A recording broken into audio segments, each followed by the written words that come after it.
ዮኒ በሰራው ልክ አልተገፋም። እውነት ለመናገር ማለት ነው። በሰራው ልክ አልተገፋም። ምን ማለት ነው የምትሉኝ ሰዎች እንደማጠፉ አምናለሁ። ብዙ ስትሰራ ብዙ ትገፋለህ። ብዙ ስትረግጥ ብዙ ድምጽ ይሰማል። አንዳንድ ጊዜ በበራፋችን መኪናዎች ያልፋሉና ይሄ ቢትስ መኪና ሲያልፍና ሎደሩ ሲያልፍ እኩል አይደለም ቫይብሬቱ። ሃሌሉያ። እንግዲህ ሁለት መኪናዎች አልፈዋል። መኪና አይደለም ቢትዝና ሎደር ነው ያለፈው። ቢትሱ ሲያልፍ ወፍ ይሁን ድምጽም የለም። እንኳን ወፍ ሲያልፍ ድምጽ አለ። ሎደሩ ሲያልፍ G+3 5 የሆነ ቤት ይላል። ሃሌሉያ። ምን ማለት ፈልጋለሁ? የሆነ ድምጽ ሰሞኑ እየተሰማ ነው። ያ ማለት ዮኒ በደንብ እየረገጠ ነው ማለት ነው። በደንብ እስኪሰማቸው ድረስ እየረገጠ ነው። ሃሌሉያ። ሄይ ባዳሶ ቶታሪያ አሜን አሜን። ከቆምኩ ላይቀር ይሄንን ተናግሬ ቢወርድ ደስ ይለኛል። አሜን ነው ወይ? አው በደንብ ረግጧል ማለት ነው። በየቦታው በየቀበሌው በየክልሉ በየምናምኑ እየተሰማ ነው ድምጹ ማለት ረግጧል ማለት ነው። ሌላው አንድ ነገር ተናግሬ ማብቃት ፈልጋለሁ። በጣም ስሙኝ። ሌላኛው መጽሐፍ ቅዱስ ውስጥ ታድሶ ያመጡ ሁለት ሰዎችን እንመለከታለን። በአንድ አይነት ዘመን ኢዮስያስ እና ኤርሚያስ የሚባሉ ሁለት ሰዎች፣ ሁለቱም የታድሶ ሰዎች ናቸው። ኤርሚያስ ያመጣው ታድሶ ውስጣዊ ታድሶ ነው። ኢዮስያስ ያመጣው ደግሞ ኢኮኖሚያዊ ታድሶ ነው። ከተማ ላይ ልማት፣ መንገድ፣ መብራት ወዘተ ሌሎች ነገሮችን ውጫዊ ፓርት ነው። ኢኮኖሚያዊ ለውጥ ነው። ሁለቱም ተጽዕኖና ተግዳሮት ያስተናገዱ ሰዎች ናቸው። የኤርሚያስ ግን ይለያል። በኤርሚያስ ታድሶ ጉዞ ውስጥ ኃይለኛ ጩኸት አለ።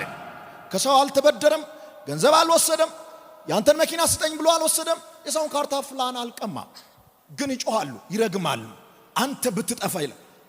የተወለደበትን ቀን የሚረግሙ ብዙ ሰዎች ነበሩ። ይሄ አሁን ዮኒ እየሰራ ያለው ስራ ኢኮኖሚያዊ አይደለም፣ ውስጣዊ ነው። ውስጣዊ መንፈሳዊ ታድሶ ነው። መንፈሳዊ ታድሶ ካልመጣ ደግሞ ኢኮኖሚያዊ ታድሶ አይመጣም። ኢኮኖሚያዊ ታድሶ የቆመው ግራውንዱ መንፈሳዊ ነው። መንፈሳዊ ነው ማለት ያልተለወጠ ወጣት መንገድ አይሰራም፣ መንገድ ይዘጋል።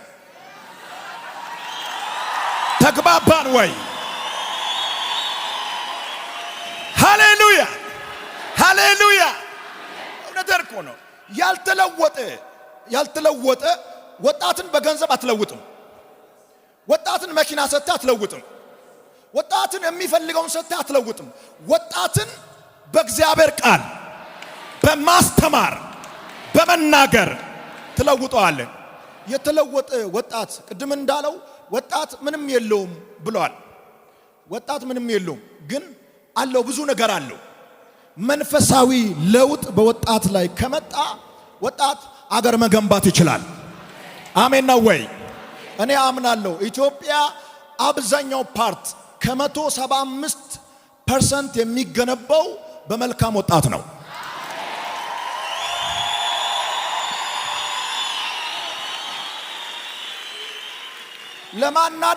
ለማናደድም አይደለም የመጣሁት፣ እውነቱን ለመናገሩ ከተጋበዝኩ ላይ ቀር ይሄንን አውጄ ልውረድ። ኢየሱስ ጌታ ነው። አሜን ነው ወይ?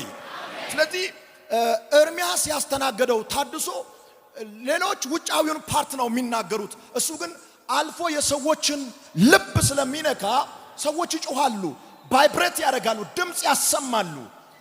ይጮሁ ነበር፣ ይቃወሙት ነበር። ግን ያንን ተቃውሞ አልፎ ነው የሰራው፣ አልፎ ነው ያጠናቀቀው። የመጨረሻው መልእክት ይሄ ነው። ማንኛውንም ተጽዕኖ አልፈ ታጠናቀቃለህ። ባንተ ላይ እግዚአብሔር ያየውን አይደለም፣ ከኢትዮጵያ አይደለም፣ ከመላው ዓለም የተባበሩት መንግስታት ሁሉ ቢመጡ በአገልጋይ ዮናታን የተጀመረው የመልካም ወጣት አገልግሎት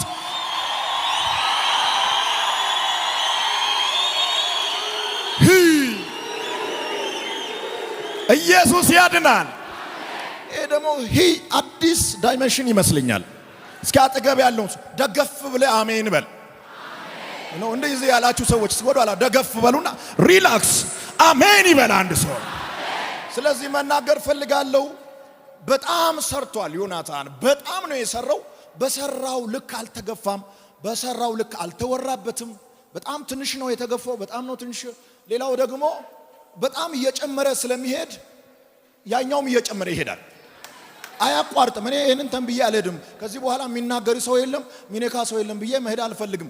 በደንብ ይሰራል፣ በደንብ ይገፋል፣ በደንብ ይሰራል፣ በደንብ ይገፋል። መጨረሻ ላይ ግን ተራራ ጫፍ ላይ እንደ ኖህ መርከብ ይቀመጣል። የሌሎችን ጊዜ አላጠፋም። ከልብ አመሰግናለሁ። እግዚአብሔር ይስጥልኝ።